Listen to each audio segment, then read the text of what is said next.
I want to do that again. The kiss or the slap? Both, but maybe in a different order. She slammed the door in my face. Love, love like a marble echo in an empty hotel corridor.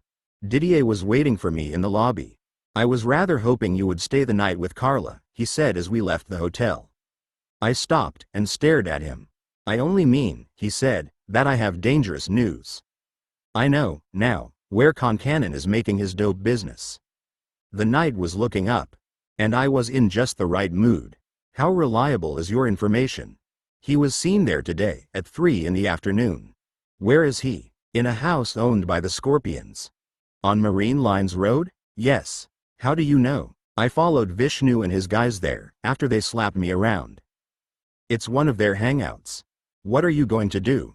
I'm gonna walk up to the door, and ring the bell. With a hand grenade?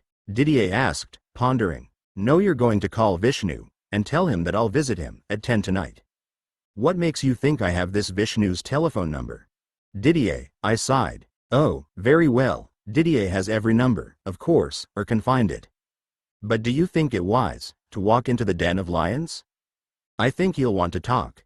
He's a talkative guy. What makes you think he wants to talk to you? No offense. None taken. I quit the Sanjay company and I'm still alive. He'll want to talk to me. Very well, he said. I will make the call. I watched him walk back into the hotel and signaled one of the Sikh doormen.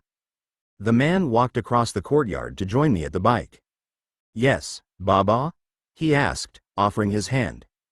I passed him some money in the handshake, as I'd done many times before.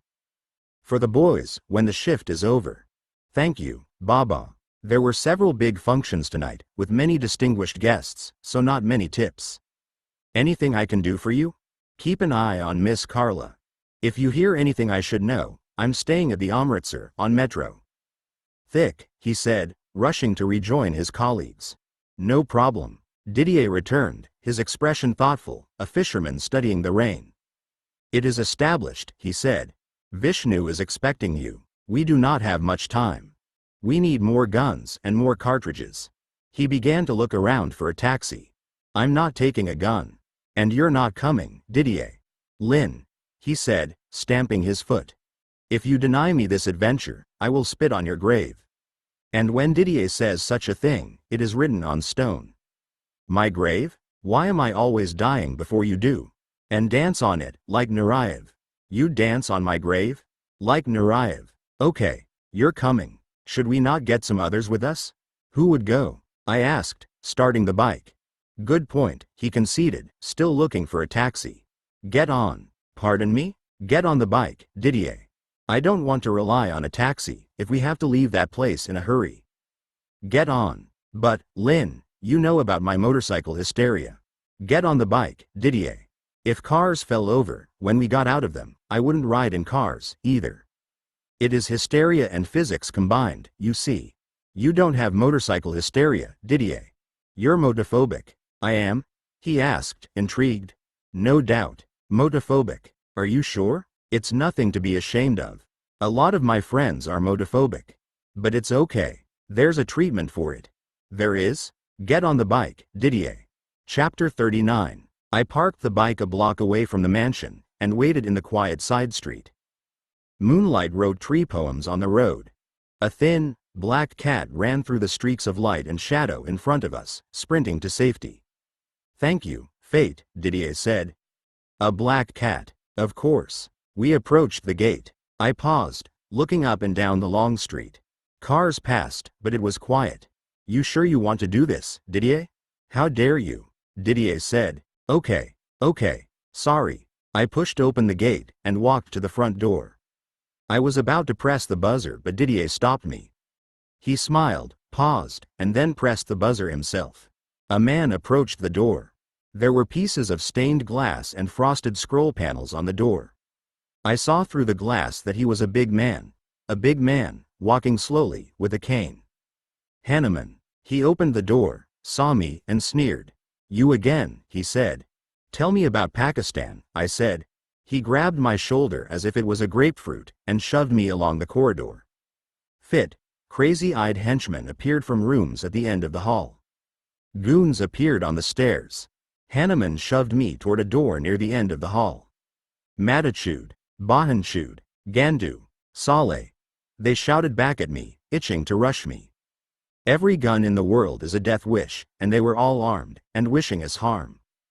I was scared, because I hadn't expected guns, and because outlaws, by definition, don't go by the rules.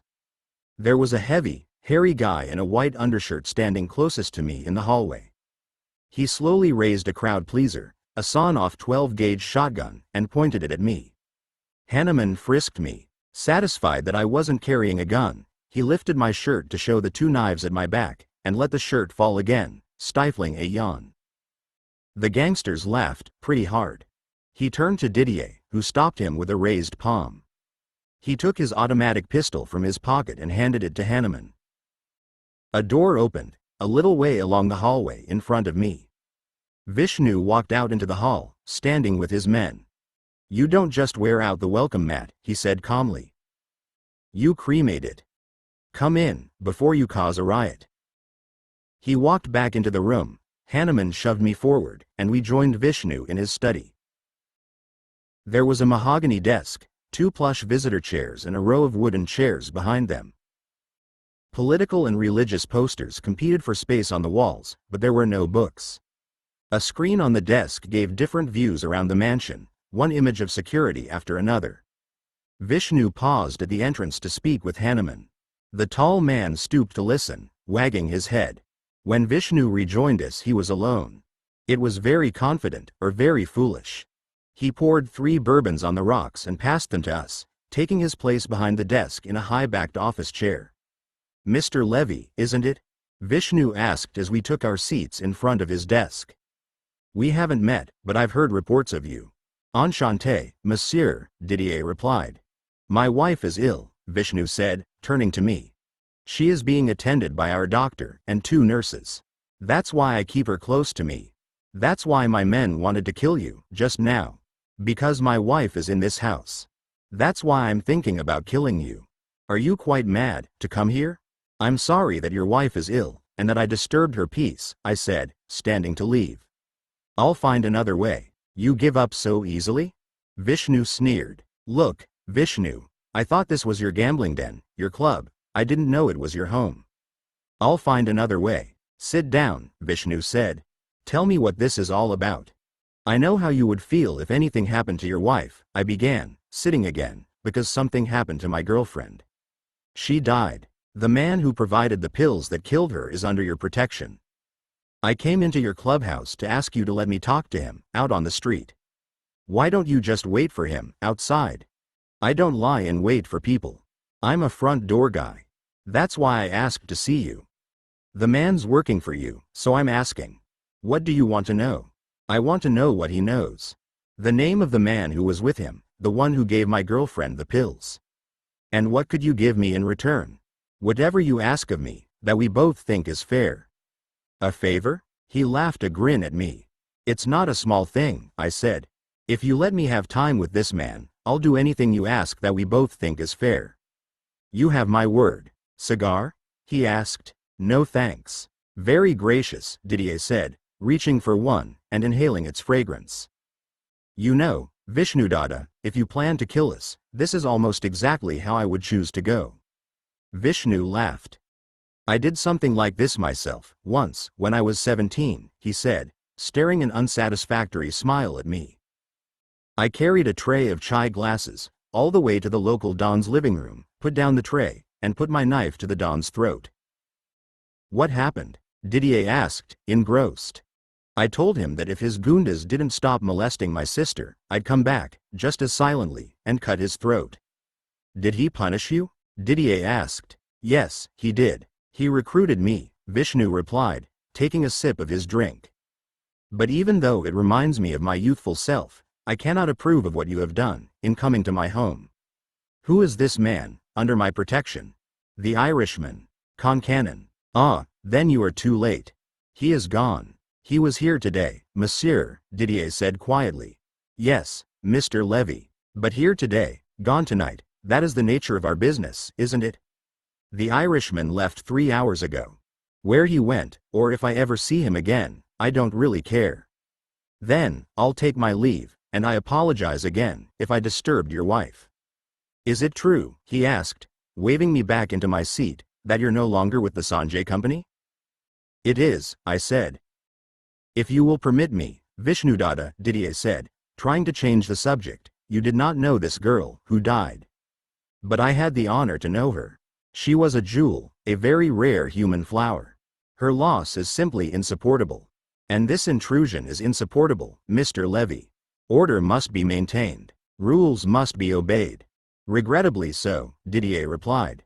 But love is a poor master and a poorer slave. Shall I tell you something about the poor? Vishnu said, rising to top up our glasses, but keeping an eye on me. With pleasure, Didier said, puffing the cigar. If you build a nice house, Vishnu said, sitting again, they break the floor, so they can sit in the dirt. If you build it up stronger, they bring dirt in from outside, so they can sit in the dirt again. I run a construction business. I know. What do you think, Shantaram? What did I think? You're a megalomaniac, and you'll die violently. I think it sounds like you're a man who hates the poor. Oh, come on, he protested. Everyone hates the poor. Even the poor hate the poor. My point is that some are born to lead, and most are born to follow. You have taken a big step in the right direction. What step? Leaving the Sanjay Company. There is only one small step, now, between you and me. If you were to join me, and tell me everything you know about the Sanjay Company, you would be a leader, and not a follower. And I would make you richer than you can imagine.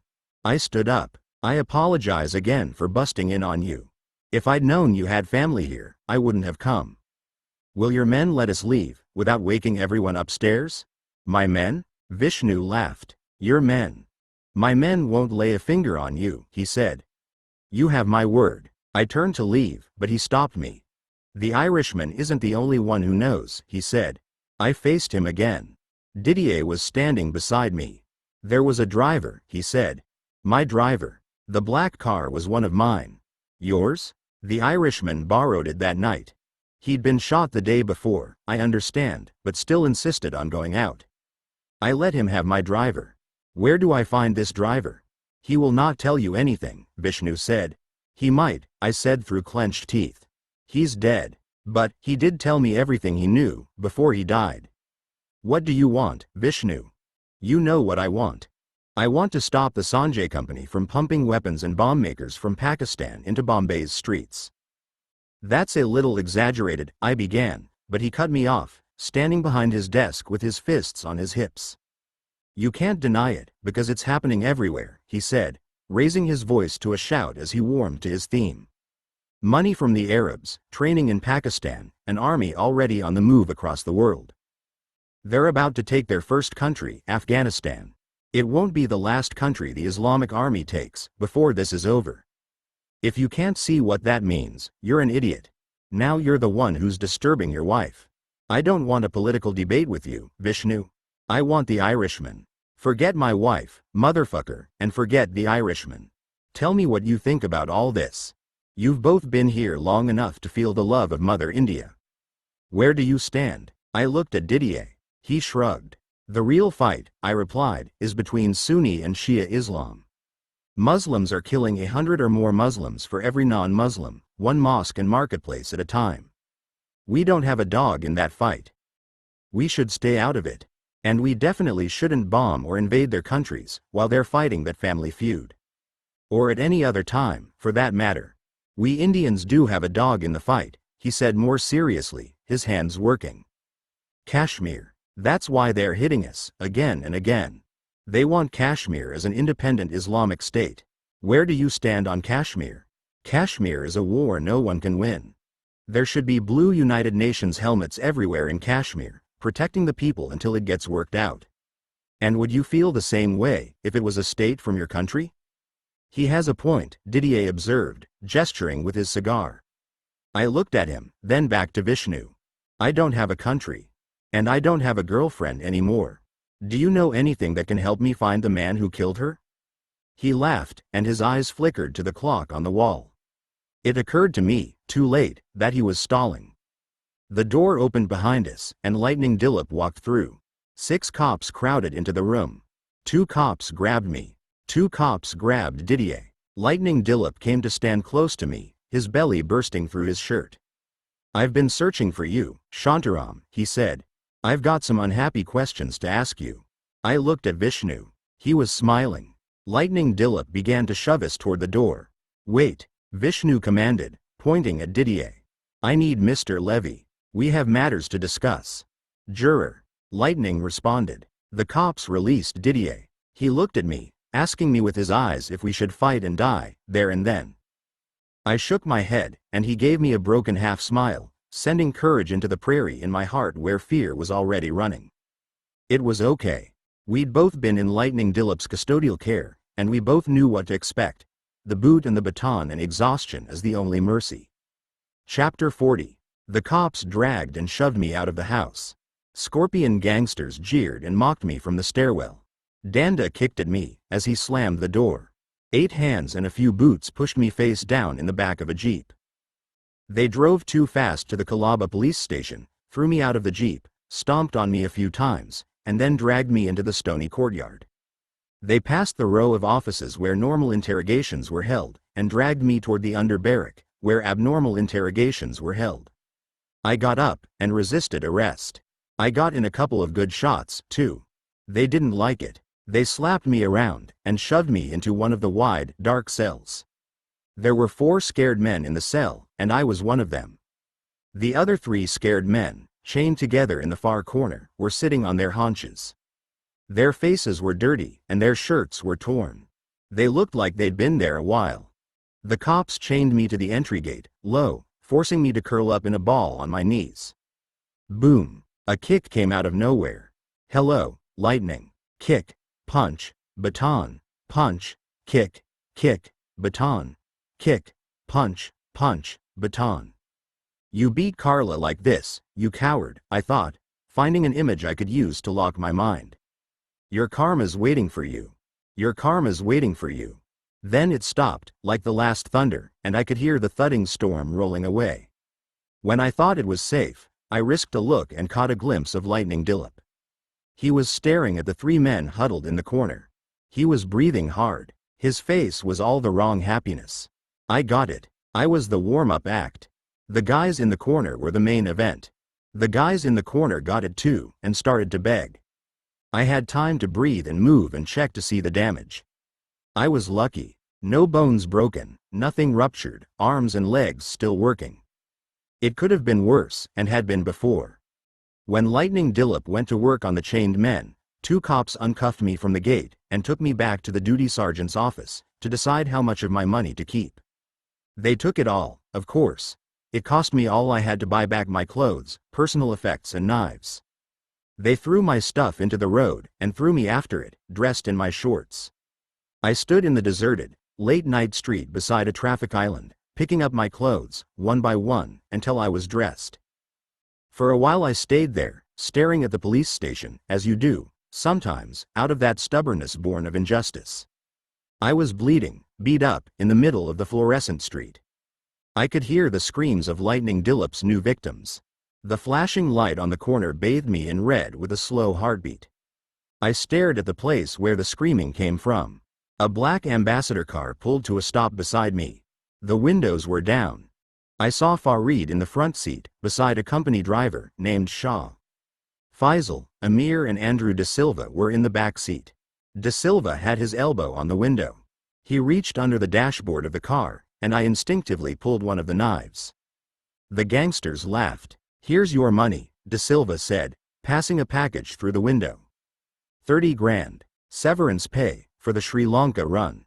I reached out to take the package, but he wouldn't release it. 2 weeks, you've got, of Sanjay's protection, he said, grinning into my eyes. After that, why don't you try to kill me, huh? And we'll see what happens. I don't want to kill you, Andy, I said, grabbing the package from his hand. I have too much fun making you look bad, in front of your friends. Good one. Amir laughed. I'm going to miss you, Lynn. Shallow. Let's go. The black ambassador drove away, leaving blue smoke swirling in the fluorescent haze. I put the money inside my shirt, and heard the screaming, beginning again. A headache said hello behind my right eye. There were bruises making themselves acquainted all along my back and shoulders. I walked back under the wide arch at the entrance, climbed the steps to the long porch and stepped into Lightning Dillop's office. "Call him," I said to the sleepy constable watching the desk. "Fuck you, Shantaram," he said, lounging in his chair. "You better not let him see you in here." I reached inside my shirt, pulled out a few $100 bills, and threw them on the desk. "Call him." The constable snatched the notes off the desk and ran out of the office. Lightning Dillop was back in seconds. He didn't know whether I wanted to make trouble or make up with a bribe, and he didn't know which one he wanted more. He was oily with sadism, his bulging shirt stained with sweat. "This must be my lucky day," he said, the riding crop in his hand twirling. "I want to bail out 3 prisoners." "What?" "I want to bail out 3 prisoners with cash money." "Which 3?" Lightning asked, suspicion pinching his face. "The 3 you're kicking the shit out of." He laughed. Why do people laugh when you're not trying to be funny? "Oh, yeah. When you're the joke." "I'm happy to do it," he grinned. "For the right price." "But will it make a difference to you to know that one of those men has raped several little girls, and I don't know which one of them it is yet, until I get a confession?" "Of course, the choice is yours. You try to do something right." My ears were ringing, and pain was waking my face. It was the kind of angry pain that shivers in you, and won't stop shivering until something very good or very bad happens. The bells wouldn't stop ringing. A child molester? Fate is Solomon, forever. I croaked, and then cleared my throat. "I'd like to pay you to stop beating the 3 prisoners. Have we got a deal?"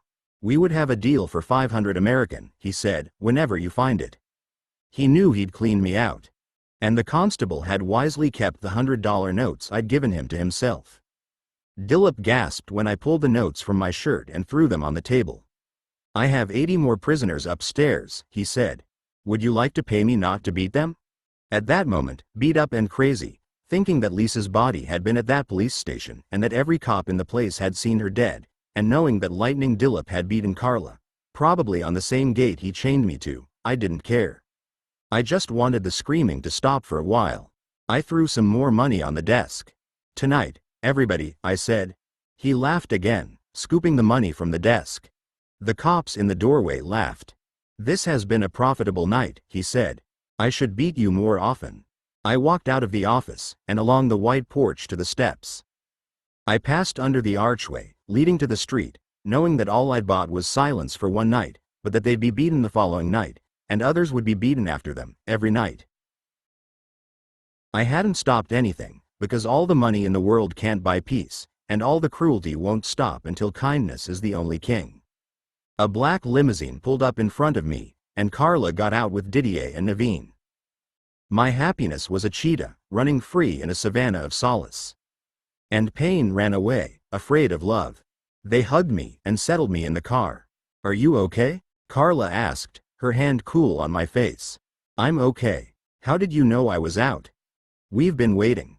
Didier called us, and we've been waiting across the road, outside Leo's. We saw you get thrown out of the station house, and we gave you a minute."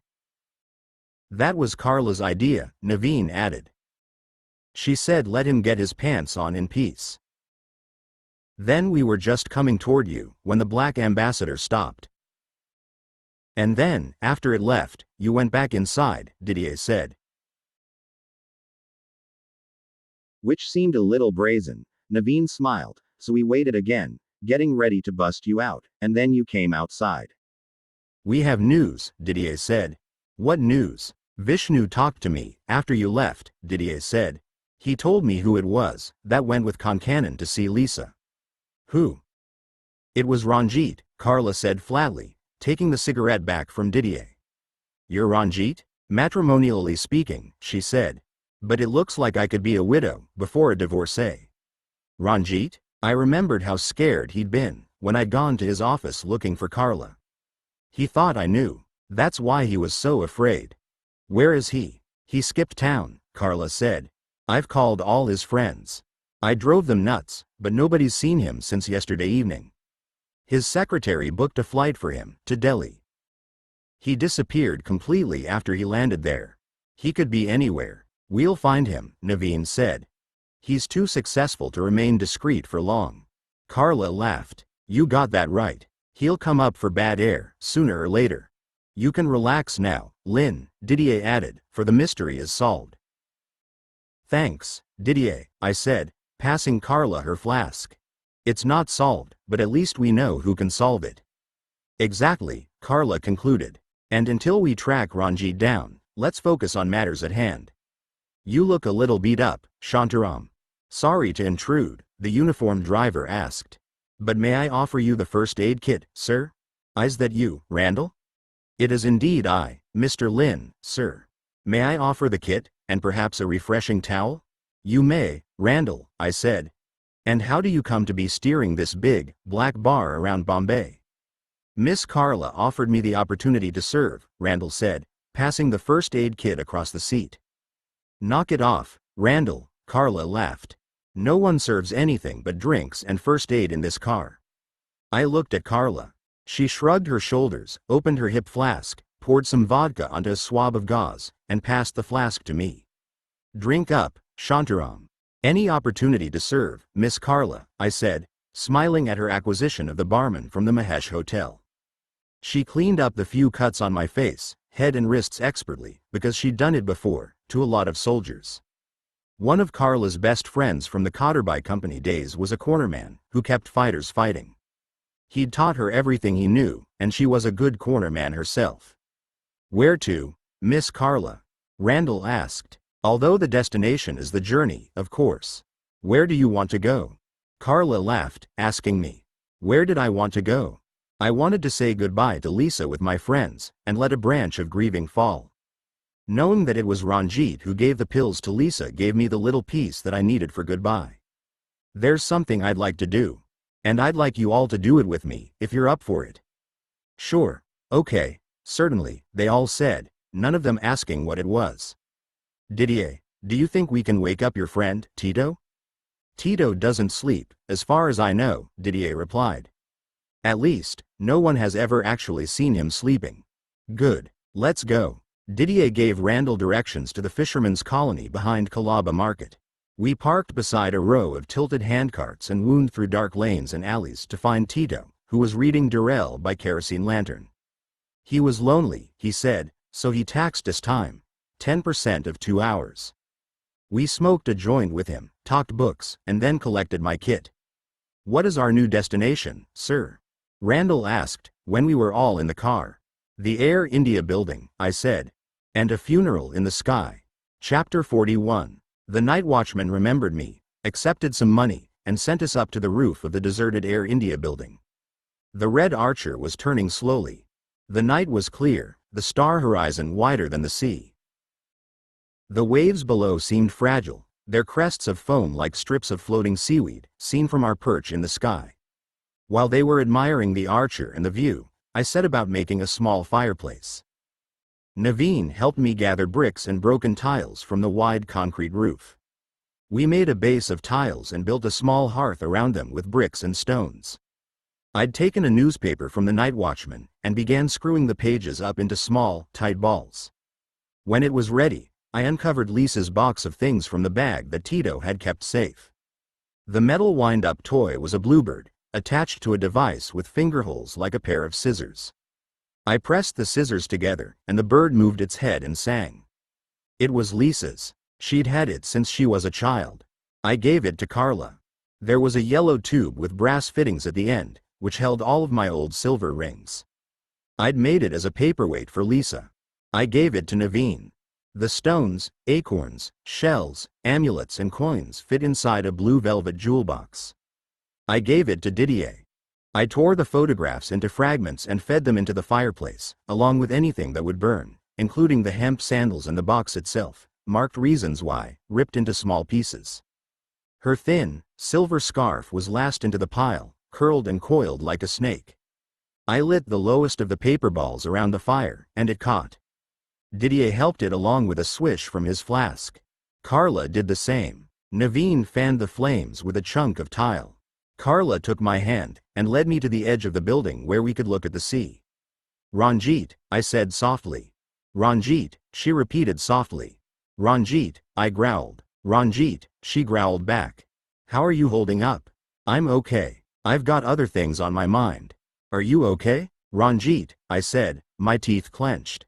He always liked her, Carla said. I was so busy projecting him into the limelight that I didn't see how close they got. You're saying Ranjit had a thing for Lisa? I don't know. Maybe. I never asked him anything about his sex life, and he never told me anything. Maybe it was just because we liked her so much. He's a competitive man. But like all competitive men, his balls fell off when the going got hard. What does that mean? I'll tell you, one day, after we find him. My problem with Ranjit isn't important now, and it had nothing to do with Lisa. His problem was a fear of success. Surprising, how common that is. There should be a name for it. Ambition fatigue? I suggested. I like it, she laughed softly. What do you think Ranjit was doing with Lisa that night? Rohypnol is a rape drug, but sometimes people take it together because they like it. So, either Ranjit is a rapist, and it went wrong, or they had a thing, and that went wrong. Thing is, I didn't think they were that close, except that she liked his politics. His politics? Carla laughed to herself. How is that funny? I'll explain it one day. How was it tonight, Shantaram, in the cage with Lightning Dilip? The usual. Short back and sides. Bad cops are bad priests, she said. All confession, and no absolution. How are you coming along, Slim? I'm okay. I've got bruises like Rorschach tests. One of them looks like two dolphins, making love. But, you know, maybe that's just me. I wanted to see the bruise. I wanted to kiss it. I wanted to beat the man who put it there. The car and Randall, I said, and staying at the Taj. It costs. I've got some money put away, $150,000. I can set you up in a safe place somewhere, with the car and Randall and whatever else you need. While Ranjit's on the loose, you should play it safe. Listen, she said, I told you that I've been working with the economists and analysts at Ranjit's paper. I made some money and put a little aside. Yeah, but I spent 2 years on it, with the best advice the boss's money could buy, and quite a bit of the boss's money. I remembered the bike talk, me telling her to save money and put a down payment on a house. And she was working with professional economists and stock market analysts all the time, and didn't say a thing. She was even sweet to me. You've been playing the market? Not exactly. Then what, exactly? I've been manipulating it. Manipulating it? A bit. How much of a bit? I used a proxy vote to leverage the theoretical worth of all of Ranjit's shares in communications, energy, insurance and transportation, and I built a secret buying block for 16 minutes, and then I closed it down. A buying block? And I bought my brains out, with 6 guys on 6 phones for 16 minutes. Then what? I moved the stock prices in selected arm's length companies, where I'd already bought preferential stock. What? I rigged the market a couple of times. No big deal. I made my cut, and got the hell out. How much did you make? 3 million. Rupees? Dollars. You made $3 million on the market? I skimmed it off the market, to be precise. It's actually not that hard, if you're stinking rich to begin with, which I was, with Ranjit's proxy shares. So, there's no problem for money. I have it in 4 different accounts. I don't need Ranjit's money, or yours, Lynn. I need your help. 3 million? And I was talking to you about being a London-Bombay wife, she ended for me. I loved it, really. And, wait, you said you need my help? An old enemy of mine is back in town, she said.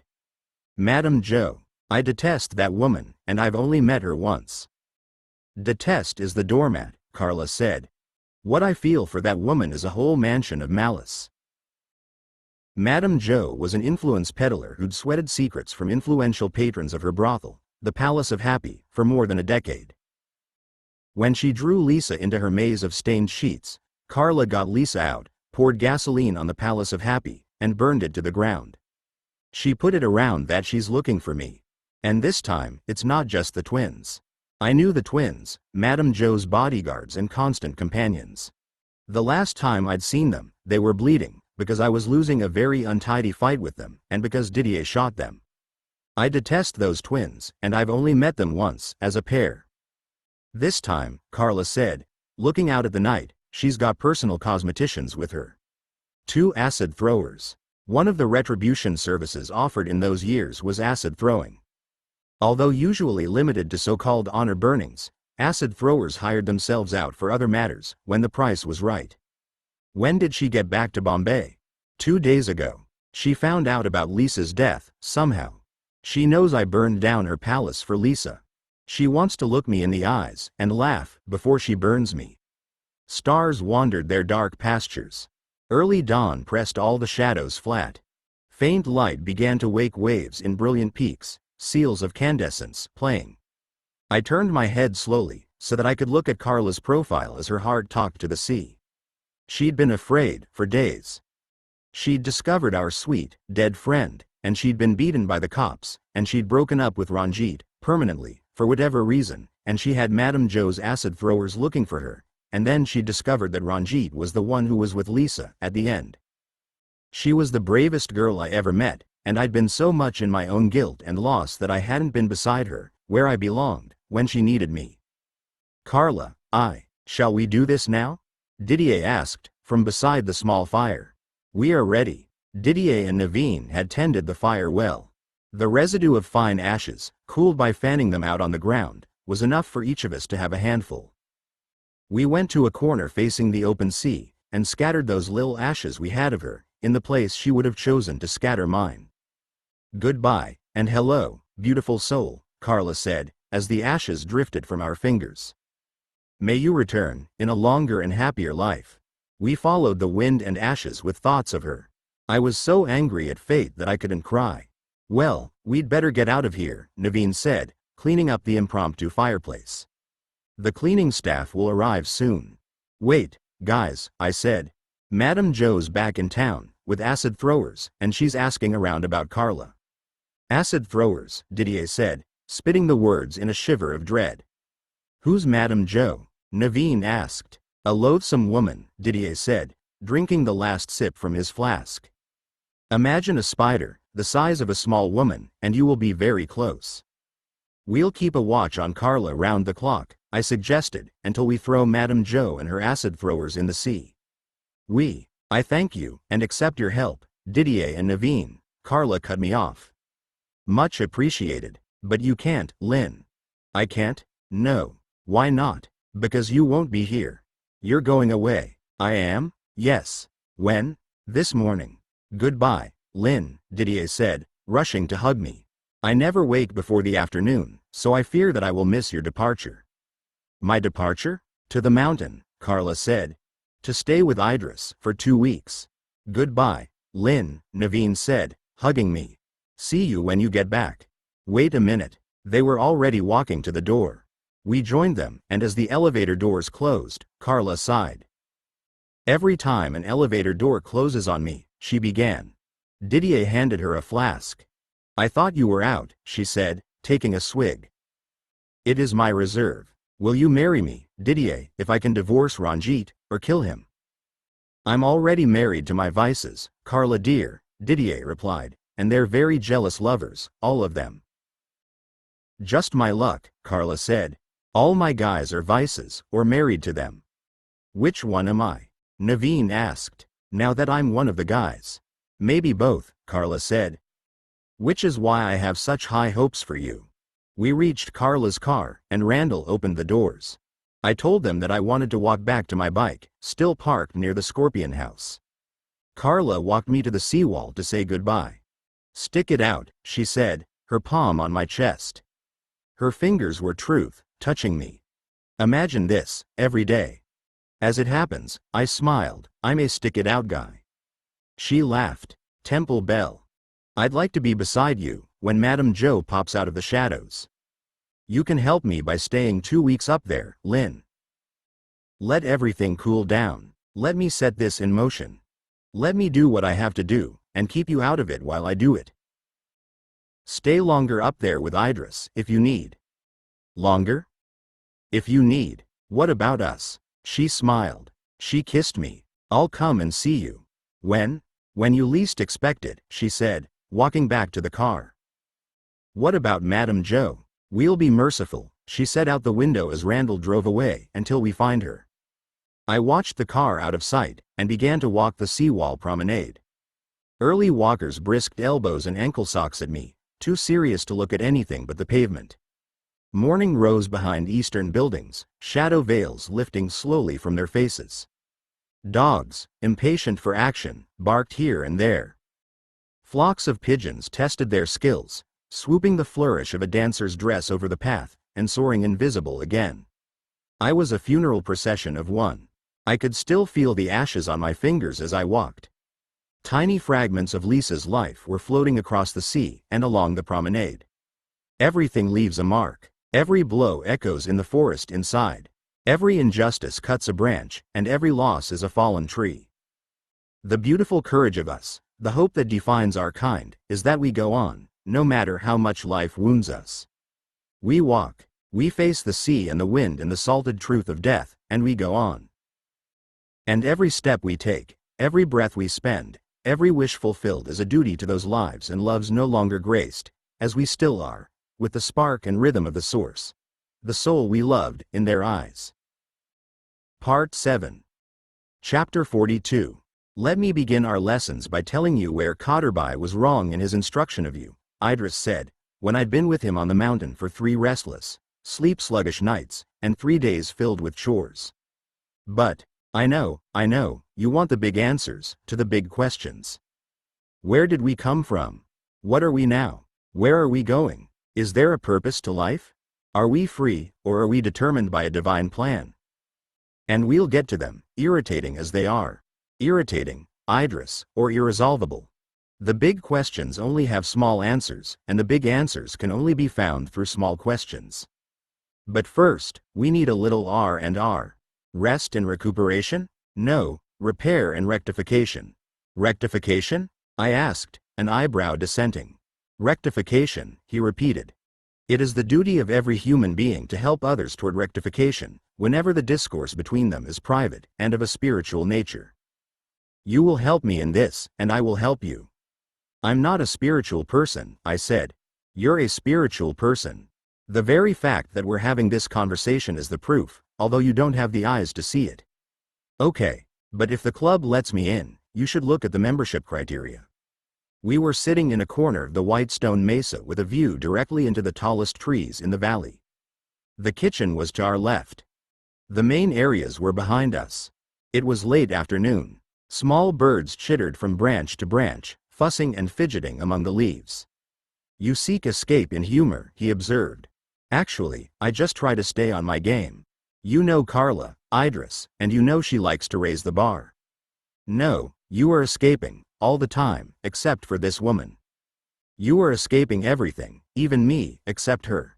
If she were not here, you would escape Bombay, as well. You are running, even when you are standing still. What are you afraid of? What was I afraid of? Take your pick. Let's start with dying in prison. I told him, but he wasn't buying it. That's not what you're afraid of, he said, pointing the chillum at me. If something happened to Carla, would you be afraid? Oh, yeah, of course. That's what I mean. The other things are things you already know, and things you can survive, if you have to. But Carla, and your family, that's where your real fear lives, isn't it? What are you saying? He settled back again, smiling contentedly. It means that you are carrying fear within you, Lynn. Fear should be outside us. It should only jump into us when it is required. The rest of the time, we are designed by nature and culture to flourish in peace, because it's very difficult to maintain a connection to the divine when you're living in fear. Which means, you need to be rectified. What if I like being unrectified? What if I think the unrectified part is the best part?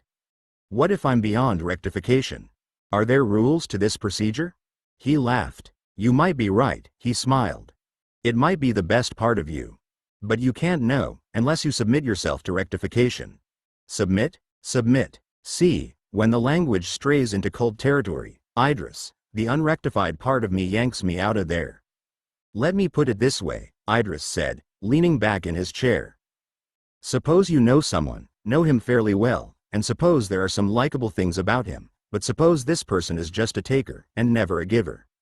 Are you with me, so far? Yes. Very well.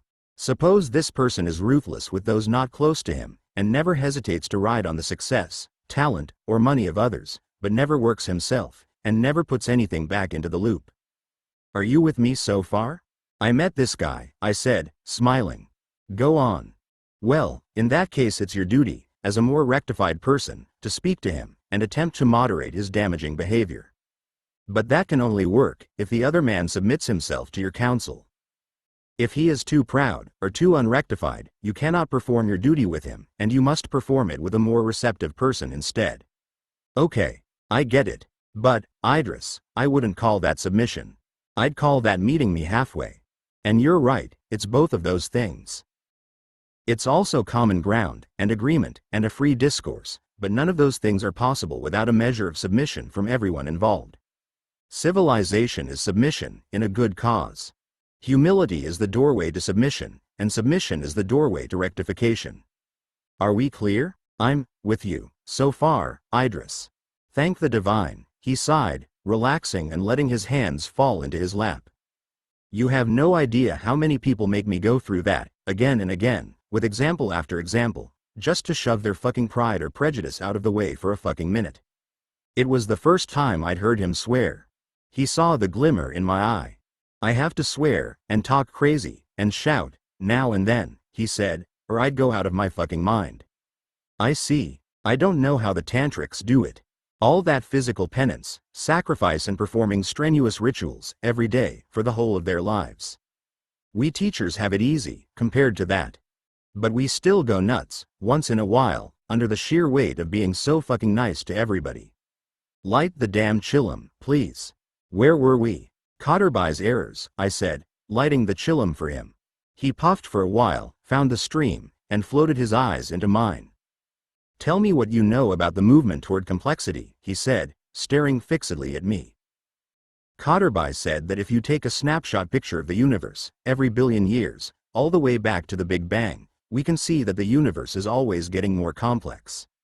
And that phenomenon, the continuous movement toward complexity, from the Big Bang to now, is the irreducibly defining characteristic of the universe as a whole. So, if this movement toward complexity defines the entire history of the universe, then it's a pretty good candidate as a reference point for a definition of good and evil that is objective, and also universally acceptable, Idris finished for me. Anything that tends toward complexity is good. Anything that tends against complexity is evil. And the quick moral test, I added, is to ask yourself the question: if everybody in the world did this thing I'm doing, or thinking of doing, would it help us get to more complexity, or hold us back? Excellent, Idris said, smiling and blowing smoke through his teeth. You're a good student. Let me ask a question. What is complexity? Excuse me, sir. Idris. My name is Idris. Idris, can I ask a question? Of course. Is the concept of good and evil really necessary?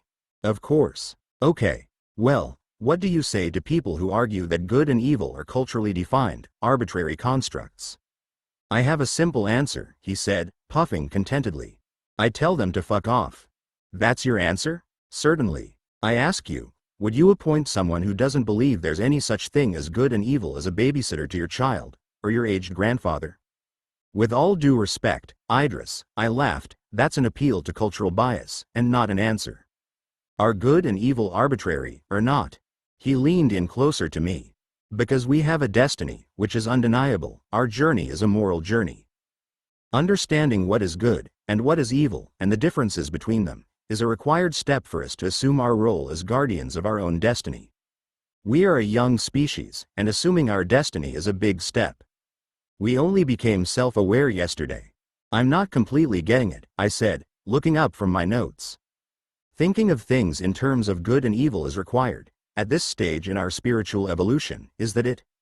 If there were no good or evil in the world, he said, leaning back again, why would we have laws? And what are laws, but our fumbling, and constantly evolving attempt to establish what is evil, if not what is good? I'm still not understanding it, I said.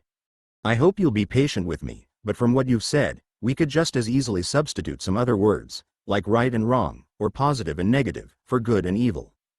And we might be better off, if we did.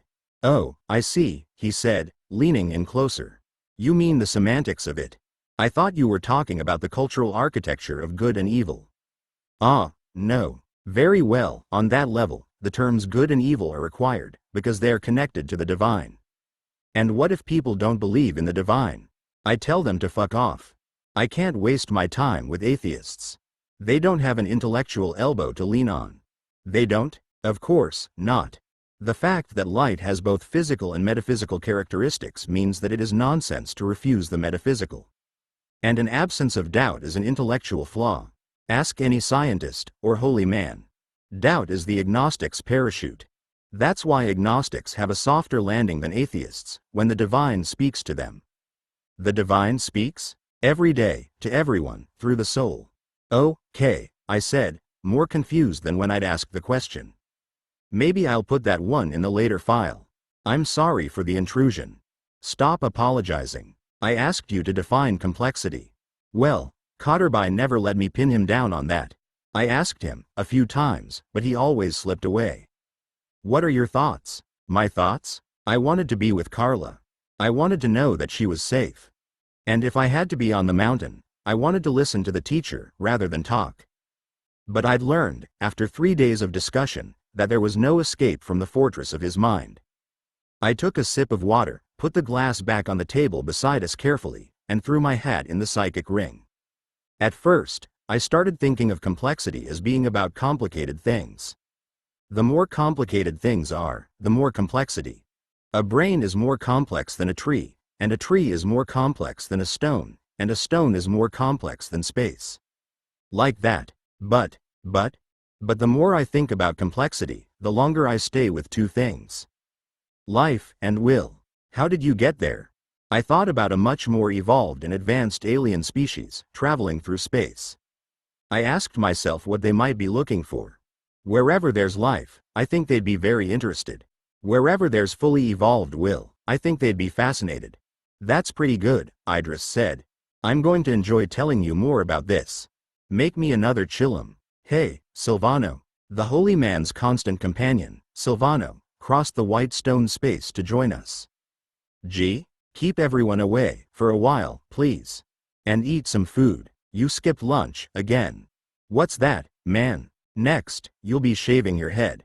Don't be holier than the fucking holy man, okay? Gee, Silvano laughed, backing away, and catching my eye. Since I'd returned to the mountain, Silvano had been an almost constant companion. He was always ready to help, and always good-humored. The fierce scowl was only and ever the fruit of his protective love for Idris. In every other hour of morning or evening he was a kind, happy soul, in a place that was home. Complexity, Idris began again, when Silvano left, is the measure of sophistication in the expression of the set of positive characteristics.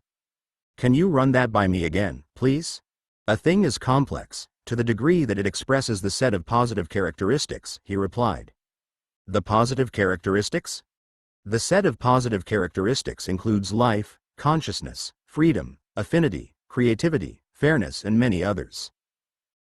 Where does this set of positive characteristics come from? Who made the list? They are universally recognized, and would be recognized by your more evolved and advanced alien species, I am sure. If you look at their opposites, you'll see why they are positive characteristics: death, unconsciousness, slavery, enmity, destruction, and iniquity. You do see what I am saying, don't you? These positive characteristics are universal. Okay, if we accept the set of positive characteristics, how do we measure it? Who gets to measure it? How do we decide what's more positive and less positive, Idris? A black cat came to stand near us, arching its back. Hello, Midnight. How did you get here? The cat jumped into my lap, tested or punished my patience with claws, and sat down to sleep. There are two ways of looking at us, Idris said, glancing out at the trees, throbbing with birds. One says that we are just a cosmic accident, a fluke, and the lucky survivors of the real masters of the earth, the dinosaurs, after the fall of the Jurassic. That view says we're all alone, because a fluke like this is unlikely anywhere else. And that we live in a universe that has us, and billions of planets with nothing more than microbes, meek little methanogens, archaea and bacteria, inheriting alkaline seas. A dragonfly buzzed around him for a while. He coaxed it with an extended hand, muttering to himself. He pointed his finger at the forest, and the dragonfly flew away. The other view, Idris said, turning to me again, says that we're everywhere, in every galaxy, and here in this galaxy, in our solar system, about 2/3 of the way out from all the action at the Milky Way's hub, we're the lucky ones, where evolution happened to achieve it locally. Which explanation is more plausible, do you think? What did I think? I dragged myself back to the bridge of ideas. My money's on the latter. If it happened here, it's likely to be somewhere else, as well. Precisely. It's likely that we're not alone. And if the universe produces us, and creatures like us, when the soup is cooked just right, then the set of positive characteristics becomes tremendously significant. For us, and in themselves. Are we talking about essential and contingent distinctions? He laughed. Where did you study? He asked, looking me over, as if for the first time. Here, at the moment. Good, he smiled. Good. There is no distinction between the two. Everything is contingent and essential at the same time. I don't follow you, I'm sorry. Let's take a shortcut, he said, leaning in close again, because I'm dispensing with the Socratic Freudian question with a question bullshit. Cotterby loved that, may he be at peace, but I prefer to get it off my chest, and argue it out afterwards. Is that okay with you? Ah, yes, sure, please, go ahead. Very well, here it is. I believe that every atom in existence has a set of characteristics, given to it by light at the instant of the Big Bang. Among those characteristics is the set of positive characteristics. Everything that exists, in the form of atoms, has the set of positive characteristics. Everything? Why do you say such a doubtful thing? Doubtful, or doubting, Idris? He leaned forward in his chair, and reached for the chillum. Do you doubt yourself, as well? Did I? Of course, I did. I'd fallen. I was one of the fallen. Yes. Why? At the moment, because I'm not paying for something I did. And that troubles you? Very much. I only made a down payment so far. I'll have to pay the rest sooner or later, one way or another, and probably with interest. Maybe you're already paying for it now, and you don't know it. He was smiling, and sending gentle calm toward me. Maybe I am, I said. But not enough, I think. Fascinating, he said, holding out the chillum for me to light. How do you get on with your father? I love my stepfather. He's kind and brilliant. He's one of the finest human beings I've ever known. I've betrayed him, with my life. I've betrayed his integrity with what I've become. I didn't know why I'd said it, or how the words had spilled from an urn of shame. I'd closed a steel door on the hurt I'd caused that fine man. Some things we do to others kneel so long in our hearts that bone becomes stone. A scarecrow in a chapel. Sorry, Idris. I got emotional. Excellent, Idris said softly. Have a smoke. He passed me the chillum. I smoked and settled down. Okay, Idris said, leaning back and tucking his feet under his calves. Let's wrap this up before some nice, sweet fellow comes along, with some girlfriend problem that I have to listen to. What's the matter with these young people? Don't they know it's supposed to be problematic? Are you ready? Please, I said, not ready at all, go ahead. The set of positive characteristics is in every particle of matter in existence, expressed at its own level of complexity, and the more complex the arrangement of the matter, the more complex the manifestation of the set of positive characteristics. Are you with me so far? Yes, I am. Very well. At our human level of complexity, two remarkable things happen. First, we have non-evolutionary knowledge. Second, we have the capacity to override our animal nature and behave like the unique human animals that we are. Do you see, Master? Silvano said, rushing into the space. Can I take Lin with me, for a minute? Please. Idris laughed happily. Of course, Silvano, of course. Go with him, Lin. We'll have more talks, later. As you say, Idris. I'll go through my notes, and be prepared when we talk again. Silvano rushed through the mesa, and onto the gentler path leading from the mountain. Hurry, he called, sprinting ahead. He branched off onto a side path, climbing very steeply to a break in the trees. There was a knoll, with a view toward the setting sun. Breathless, puffing hard, we stood side by side and stared at the view. Look, Silvano said, pointing at a place near the center of the horizon. There was a building. A church, it seemed, with a spire. We have not missed it. As the red shimmer of the sun began to set, rays of light struck the ornament at the top of the church spire. From our vantage, I couldn't see what the ornament was, a cross, or a cross within a circle, but the light radiating from the spire for a few moments was a field of colored light, bathing all the homes and buildings in the valley. It vanished in evening's haze, as the sun slept. Brilliant, I said. When did you find this? Yesterday, he grinned, heading back to the camp, and his protected sage. I was dying to show it to you. I don't know how long it will last. Maybe another day or two, before the glory is gone. Chapter 43. When we rejoined the group on the mesa, I saw Stuart Vinson, with Ronve, talking to Idris in the same chairs where I'd been sitting. What was it Idris had said? Some nice, sweet fellow comes along, with some girlfriend problem that I have to listen to. I left them alone with him, and did some chores in the kitchen. I was washing dishes when Vinson and Ronve joined me. Ronve picked up a tea towel and began drying the dishes. Candles in mounds like wax models of the mountain lit the space with yellow light. Vinson watched us from the doorway. Ronve turned ice blue eyes on him. He jumped forward and began putting the dry dishes away. You know, I said to the girl, there's an alternative to Ronve, like the runway at the airport, in English. You can also be Ronve, as in catwalk runway. I prefer airports, she said sternly. But thank you for your thought. I have seen Carla. I would like to tell you about it, but in private. Is there somewhere we can go? I guess. Sure. Stuart, she said, giving him the tea towel. I'm talking with Lynn, for a while. Come and get me, in 20 minutes. I dried my hands and led her from the open kitchen to a fallen tree that many used as a place to read or converse. We sat down alone. I looked at Vinson, in the open kitchen, washing dishes contentedly. I lied, Ronve said. About what? Carla didn't say or do anything that I would have to tell you privately. Carla only told me to tell you that she'll see you soon, and that she was keeping the faith, and changing the faith every day, just to be sure. Nice, I said, smiling. What do you want to talk about, Ronve? Your girlfriend, Lisa, she said intently. She was searching my eyes, unsure whether she'd crossed a line or not. Because your boyfriend died from an overdose, too? Yes, she said, lowering her eyes, then raising them quickly to look at Vinson. It's okay, I said. She turned to face me. When I heard about it, she said, I was shocked. I only met her once, but it punched me in the stomach, you know? Me, too. How are you coping? How'd I look? She'd filled out a little, and there was a healthy pink blush in her cheeks. Her startling eyes, blue light through blue ice, were clear. Her hands, which had fidgeted and curled into themselves whenever I'd seen her before, were as calm as sleeping kittens in her lap. She wore a sky blue t-shirt, a man's suit vest, and faded jeans. Her feet were bare. She wore no jewelry or makeup.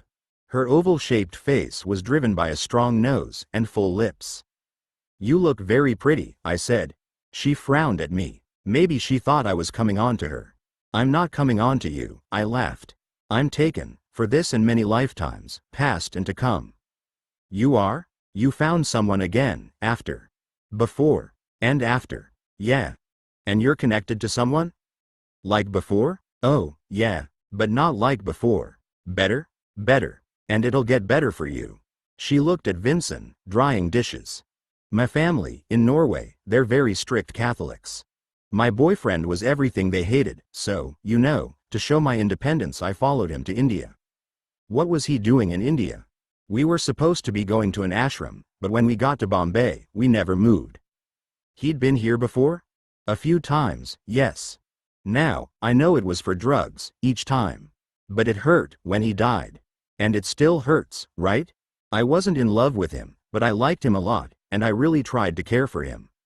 And what about Vinson? I think I'm falling in love with Stuart. It's the first time I've ever felt like this about anyone. But I'm not letting myself go to him. I can't. I know he wants it, and I want it too, but I can't. Well, how are you coping with it? She demanded, her mouth wide with pleading. How did you get connected again? How did I get connected again? It was a good question, For a man who was a mountain away from the woman he loves. Stuart will be generous, I think, I said. He'll give you time. There's no rush. From what I can see, he's much happier than when I first met him. He could be happier, she sighed. And so could I. Do you get stuck, sometimes, in memories? Sure. You do? Sure. It's a natural thing. We're emotional minds. And it's okay, so long as it's a ride, and not a way of life. Are you flashing back? Yeah. I see him in my mind, when I stop thinking. It's like he's still with me.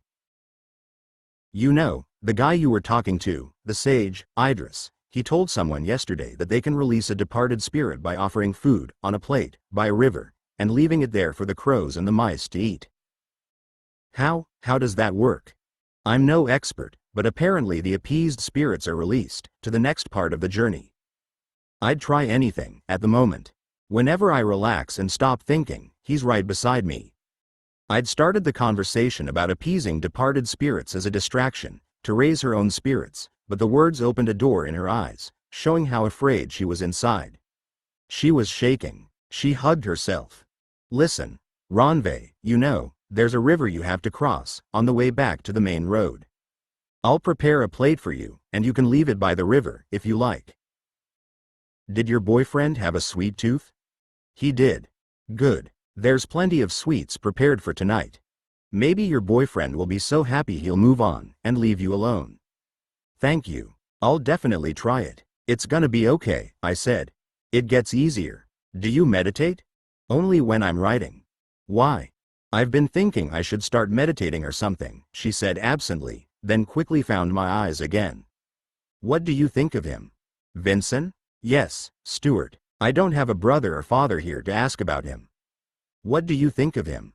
I looked at Vincent, stacking the last of the pots and dishes on the shelves, and wiping down the long stainless steel sinks. I like him, I said. And I'm absolutely sure he's nuts about you. If you're not his soulmate, Ranve, you should break it to him. Soon. This is it, for him. Do you ever get depressed? Stuart told me some things about you. About your life. Do you ever get days when you think of suicide? Never in captivity, and one way or another, most of my life has been spent in captivity. Seriously. Do you ever have days when you simply want it to end? All of it, at once? Look, suicide and I are nodding acquaintances.